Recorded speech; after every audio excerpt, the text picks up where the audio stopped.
നമ്മൾ കഴിഞ്ഞൊരു വീഡിയോയിൽ ഗെയ്സ് സ്റ്റെബിലൈസേഷൻ എക്സസൈസസിനെ കുറിച്ച് പറഞ്ഞു. അതിനകത്ത് മെയിനായിട്ട് നമ്മളൊരു പോയിന്റ് അല്ലെങ്കിൽ ഒരു ടാർഗറ്റ് ഫിക്സ് ചെയ്തിട്ട് നമ്മുടെ തലയും മാത്രം മൂവ് ചെയ്യുന്നതിനെ കുറിച്ച്, ദൃഷ്ടി അതിൽ ഉറപ്പിച്ച് ചെയ്യുന്നതിനെ കുറിച്ച് നമ്മൾ സംസാരിച്ചിരുന്നു. ഇനി ഇതിൻ്റെ കുറച്ചും കൂടെ ഒരു ബുദ്ധിമുട്ട് കൂടിയുള്ളത് അല്ലെങ്കിൽ ഒരു അപ്ഗ്രേഡഡ് എക്സസൈസസ് BOR2 എന്ന് നമ്മൾ പറയും. നമ്മൾ ആദ്യത്തെ സെറ്റ് ഓഫ് എക്സസൈസസ് ചെയ്ത് നമ്മൾ കംഫർട്ടബിൾ ആണെങ്കിൽ ഈ അടുത്ത സെറ്റിലോട്ട് നമുക്ക് പോവാം.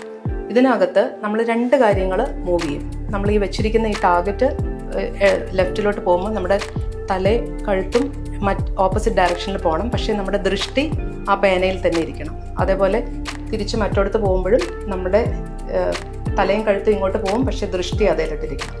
അതുപോലെ 2 ഡയറക്ഷനിലും വളരെ സ്ലോ ആയിട്ട് നമ്മൾ ചെയ്യണം. തിരിച്ചും അതേപോലെ നമ്മൾ മുകളിലേക്കും താഴേക്കും, അതായത് പേന പോകുന്നതിൻ്റെ എതിർവശത്തേക്ക് നമ്മുടെ കഴുത്ത് മൂവ് ചെയ്യണം. പക്ഷെ നമ്മുടെ നോട്ടം അതിൽ തന്നെ നിൽക്കണം. ഇത് കുറച്ചും കൂടെ ബുദ്ധിമുട്ട് കൂടുതലാണ്. എനിക്ക് തന്നെ ചെയ്യാൻ ബുദ്ധിമുട്ടുണ്ടായിരുന്നത്. അപ്പോൾ നമ്മൾ തലകറക്കം ഉള്ളപ്പോൾ നമ്മുടെ ഗെയ്സ് സ്റ്റെബിലൈസേഷൻ എക്സസൈസസ് വളരെ പ്രധാനമാണ്.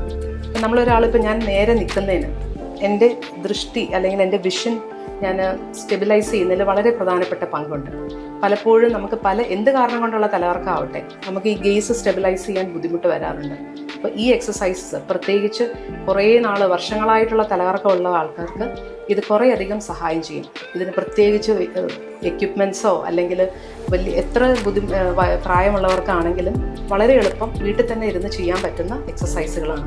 അപ്പോൾ ഇതെല്ലാം സ്ഥിരമായി ചെയ്തത് ഇപ്പോൾ എത്ര പ്രാവശ്യം ചെയ്യണമെന്ന് വെച്ച് കഴിഞ്ഞാൽ ഒരു 5-10 മിനിറ്റ് നമുക്ക് സമയമുള്ളപ്പോൾ രാവിലെ ഉച്ചയ്ക്ക് വൈകിട്ട് ഒരു 3-4 പ്രാവശ്യം ചെയ്താൽ വളരെ നല്ലതാണ്. എല്ലാ ദിവസവും കൃത്യമായി ചെയ്യുന്നതും നമുക്ക് തലകറക്കം കുറേയൊക്കെ ഒരു അളവ് വരെ നമുക്കിത് ബുദ്ധിമുട്ടുകൾ കുറയ്ക്കാനും സഹായിക്കും.